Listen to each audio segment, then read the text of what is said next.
এখন যারা সব ছাড়তে পারছে, আবু বকর, ওমর, ওসমান, আলী, আব্দুল্লাহ ইবনে আব্বাস, আব্দুল্লাহ ইবনে মাসউদ, আব্দুল্লাহ ইবনে আমর ইবনুল আস, আর যত সাহাবায়ে কেরাম আছে, তারা তাদের এই সব বাদ দিয়ে, এই নেতা বাদ দিয়ে, এই দিন বাদ দিয়ে, এদের ধর্ম বাদ দিয়ে, এদের লাত উজ্জা বাদ দিয়ে, ৩৬০টা দেবতা বাদ দিয়ে, আবু জেহেল, আবুল আহাবদের সমাজনীতি, রাষ্ট্রনীতি, এই সংবিধান, এই আইন সব কিছু ত্যাগ করে একমাত্র আল্লাহর প্রতি ঈমান আনছে। তারা হয়ে গেছে সিদ্দিক আকবর, উমর ফারুক। সব বাদ দিয়ে আগে নেতিবাচক, তারপরে ইতিবাচক, আগে না পরে হা, নাই সব শেষ, তারপরে হ্যাঁ একজন।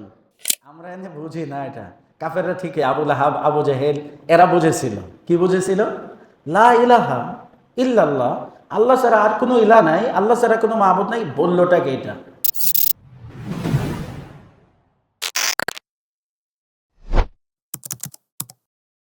লা ইলাহা ইল্লাল্লাহ, এই দুইটা অংশ। লা ইলাহা ইল্লাল্লাহ, আল্লাহ ছাড়া আর কোনো মাবুদ নাই, নাই আল্লাহ ছাড়া, আল্লাহ ছাড়া নাই আর কোনো মাবুদ। লা ইলাহা, কোনো ইলাহ নাই, কোনো মাবুদ নাই, ইল্লাল্লাহ, আল্লাহ ছাড়া। এই দুইটা অংশ, এই দুইটা অংশকে মুহাদ্দিসিন উলামায়ে কেরাম ভাগ করছেন এভাবে যে আল্লাহর প্রতি ঈমান তো রাখতে হবে, কিন্তু আগে লা বলতে হবে, না করতে হবে, সব বাদ দিতে হবে, তারপরে আল্লাহর প্রতি ঈমান আনতে হবে, সব কিছু থেকে খালি করে। এটারও কিছু উদাহরণ আমি দিয়েছিলাম। সব কিছু থেকে, যে একটা গ্লাসের মধ্যে দুধ আছে, এখানে আপনি মধু রাখলে পড়ে যাবে, পানি আছে এখানে আপনি দুধ রাখলে পড়ে যাবে। একটা ভাণ্ডের মধ্যে কোনো জিনিস রাখছেন আপনি, ধান, চাউল কিছু রাখছেন, এখন যদি এটা ভরা আছে, উপরে কিছু দিলে পড়ে যাবে। একটা ভাণ্ডের মধ্যে, পাত্রের মধ্যে নাপাকি আছে, তাহলে এটার মধ্যে আপনি মধু রাখেন, পানি রাখেন, দুধ রাখেন, তো কি করতে হবে? এটাতে যে নাপাকি আছে এটা সরাইয়া পবিত্র করে তারপর রাখতে হবে না? তা আমাদের অন্তরে যত শিরক, কুফর, বেদাত যা কিছু আছে, গায়রুল্লাহর বিশ্বাস, মূর্তি পূজা, আরো যত দেবতা, এই সবগুলি থেকে খালি করে একেবারে সাফ সুতরা করে তারপরে আল্লাহর প্রতি ঈমান আনতে হবে। এই দাওয়াত আম্বিয়া আলাইহিস সালাম দিয়েছিলেন। রাসূল সাল্লাল্লাহু আলাইহি সাল্লাম এই দাওয়াতেই দিয়েছেন কি? লা ইলাহা। আমরা এনে বুঝি না এটা। কাফেররা ঠিকই, আবুল আহাব, আবু জেহেল, এরা বুঝেছিল। কি বুঝেছিল? লা ইলাহা ইল্লাল্লাহ, আল্লাহ ছাড়া আর কোনো ইলাহ নাই, আল্লাহ ছাড়া কোনো মাবুদ নাই। বললোটাকে এটা। তাইলে কি আল্লাহ ছাড়া নাই মানি, কোনো মাহবুদ নাই মানি, তাইলে আমাদের যে হারামের মধ্যে ৩৬০টা দেবতার পূজা আমরা করি, ইবাদত করি, সিজদা করি, রুকু করি, তাদের সামনে নীরবতা পালন করি, সাহায্য চাই, মান্নত করি, এই সব বাদ, ৩৬০টা বাদ। কি কালিমাতে বোঝা যায় না এটা? লাত উজ্জা, সফা মারওয়া পাহাড়, হাজিরা গিয়া ওই যে সাই করে না, তওয়াফ করার পরে ওই যে এক বিল্ডিং এর ভিতরে দুই মাথায় দুইটা পাহাড় আছে, দুই পাহাড়ের উপর দুইটা দেবতা, বড় বড় দেবতা এরা রাখছিল, এদের ইবাদত করতো, লাত আর উজ্জা। এরা এটা বুঝে ফেলছে, মানে আল্লাহ ছাড়া মাহবুদ নাই, তো আমাদের লাত উজ্জা যে মাহবুদ, যা ইবাদত করি এটি বাদ। আল্লাহ ছাড়া আর কারো আইন বিধান চলবে না। তাইলে আবু জেহেল, আবুল আহাব, উতবা, সাইবা, এই যে কাফেররা বড় বড়, এরা, এদের একটা দারুণ নদওয়া আছে, সংসদ ভবন, ওখানে বসে যে আইন করে, সব বাদ। এটা বুঝছিল। এই জন্যই তো আবুল আহাব কি হাতে পাথর নিয়ে বলছে, তাব্বান লাকা সাইরাল ইয়াউম আলিহাযা জামাতানা ইয়া মুহাম্মদ, তুমি ধ্বংস হও মুহাম্মদ, এই জন্য আমাদেরকে এখানে রাখছো, এই কথা বোঝানোর জন্য। বাপ দাদার ধর্মের উপর চুনকেলি মেরে আমাদের ৩৬০ দেবতা, লাত, উজ্জা, আরো যত আছে, এই সবগুলি বাদ দিয়ে শুধু এক আল্লাহর আইন মানা, এক আল্লাহর ইবাদতের দিকে ডাকার জন্য তুমি আমাদেরকে মানে ডাকছো, চলো তুমি ধ্বংস হও। তা আবু জেহেল, আবুল আহাবের দোয়া কবুল হবে? আল্লাহ উত্তর দিয়ে দিছেন, তাব্বাত ইয়াদা আবি লাহাব, যে হাতে আবুল আহাব পাথর ধরছিস না, তুই ধ্বংস, তোর বংশ ধ্বংস। কি আবুল আহাবের বংশ আছে? আছে কিছু? শেষ।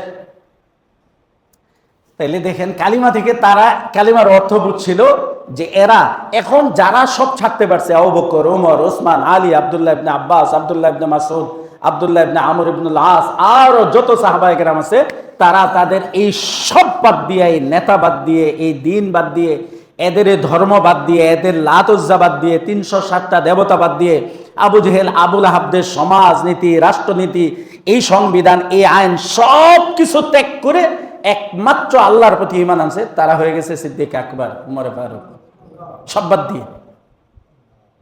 তাইলে আমাদেরকেও কি সব বাদ দিয়ে আসতে হবে? না না না না, সব বাদ না দিলে ঈমান হবে না। কারণ কাফেররাও বলতো, আল্লাহকে মানতো, আমরা যেমন মানি তারাও মানতো। আল্লাহ কোরআনে বলছে, ওয়ালা ইন সাআলতাহুম মান খালাকাস সামাওয়াতি ওয়াল আরদ, যে নবী আপনি যদি এই মক্কার আবু জেহেল, আবু লাহাব, উতবা সাইবা এই মুশরিকদেরকে জিজ্ঞেস করেন আসমান জমিন কে সৃষ্টি করেছে, লা ইয়াকুলুনা আল্লাহ, অবশ্যই তারা বলবে আল্লাহ সৃষ্টি করেছে, এক আল্লাহ। এরা এটা স্বীকার করবে। ওয়ালা ইন সাআলতাহুম মান নাযালা মিনাস সামা, আসমান থেকে বৃষ্টি কে দেয়, এরা বলবে আল্লাহ। মান ইয়ারযুকুকুম, তোমাদেরকে রিজিক কে দেয়, এরা বলবে আল্লাহ। তবে সমস্যা হলো শিরক করা। কি এই যে এগুলো আছে না, এই যে লাত উজ্জা, তারপরে 360, এরা হলো আল্লাহ সহযোগী, মন্ত্রী, এমপি, এই যে শিরক। কারণ আল্লাহ বলেন আমি সব দিকে একা, এরা বলে না আল্লাহর কি একজনের দায়িত্ব খাদ্যমন্ত্রী, এই চিন্তা করেন আমি একদিকে ইশারা দিই, আপনারা কিন্তু আরো দিকে যায়েন। এলো খাদ্যমন্ত্রী, এলো বস্ত্রমন্ত্রী, এলো পররাষ্ট্রমন্ত্রী, এলো স্বরাষ্ট্রমন্ত্রী, বুঝছেন না? এটা কারা? কাফেরা ভাগ করছিল এই মূর্তিগুলোকে, এই যে শিরক করলো। আমরাও কিন্তু করি, ইনশাআল্লাহ আলোচনায় আসবে। তাইলে সব বাদ দিয়ে আল্লাহর প্রতি ঈমান আনা, এটার নাম তাওহীদ, একত্ববাদ। সব বাদ দিতে হবে, সব।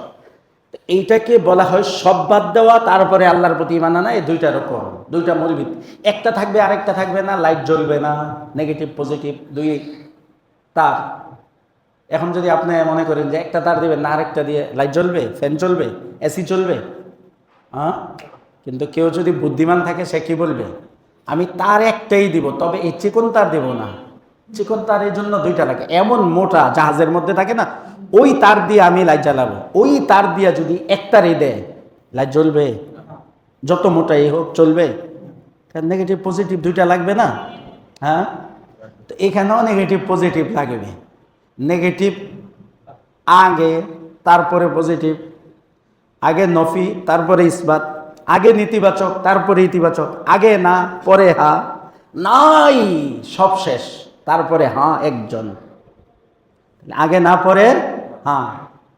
এটাকে বলা হয় কি ইমানের, তাওহীদের দুইটা রকম। এটার দুইটা নাম আছে, শুনেন ইনশাআল্লাহ, কানে যাক। ইসলামের কথা, কোরআন হাদিসের শব্দ। কুফর বিত্তাগুত, মানে কুফরি করা, ওই যে নেতিবাচক, বাদ দেওয়া সব, মানে তাগুতের প্রতি কুফরি করা, অর্থাৎ তাগুতকে বাদ দেওয়া। তারপরে ঈমান বিল্লাহ, আল্লাহর প্রতি ঈমান আনা। আগে বাদ, তারপরে আল্লাহর প্রতি ঈমান। আগে নেতিবাচক সব না, তারপরে ইতিবাচক, আল্লাহর প্রতি হ্যাঁ। এটাকে বলে কুফর বিত্তাগুত, তাগুতকে অস্বীকার করা, তারপরে আল্লাহর প্রতি ঈমান আনা। এটা আপনারা একটু খেয়াল করেন। তাগুতকে অস্বীকার করলেই কি সব বাদ হয়ে যাবে, তারপরে আল্লাহর প্রতি ঈমান আনতে হবে। এই দাওয়াত আম্বিয়া আলাইহিস সালাম সকলে দিয়েছেন, আল্লাহ দিয়েছেন। লা ইলাহা ইল্লাল্লাহ, লা ইলাহা নেতিবাচক, ইল্লাল্লাহ ইতিবাচক। ফামান ইয়াকফুর বিত্তাগুত ওয়া ইউমিন বিল্লাহ, যারা তাগুতকে বাদ দিয়ে আল্লাহর প্রতি ঈমান আনছে সে ঈমানদার। সূরা নাহলের মধ্যে আল্লাহ তাআলা বলেন, ওয়ালাকাদ বাআসনা ফি কুল্লি উম্মাতির রাসূলান আন ইবুদুল্লাহ ওয়াজতানিবুত তাগুত, যে তোমরা এক আল্লাহর ইবাদত করো, তাগুতকে বাদ দাও। তাইলে আগে বাদ, তারপরে আল্লাহর প্রতি ঈমান আনতে হবে। আগে পরিষ্কার করতে হবে না? 360টা থাকুক, আর কি 80 লক্ষ না 80 কোটি দেবতা আছে না হিন্দুদের, এই সব বাদ দিয়ে, কারণ বাদ ছাড়া তো আল্লাহকে মানে মুশরিকরাও। তো মোমেন আর মুসলমান হওয়ার জন্য কি করতে হবে? আগে বাদ দিতে হবে, তারপরে ঈমান আনতে হবে। এই তাগুতকে বলেছেন আল্লাহ যে তাগুতকে বাদ দিয়া ঈমান আনতে হবে, না ঈমান আসবে না।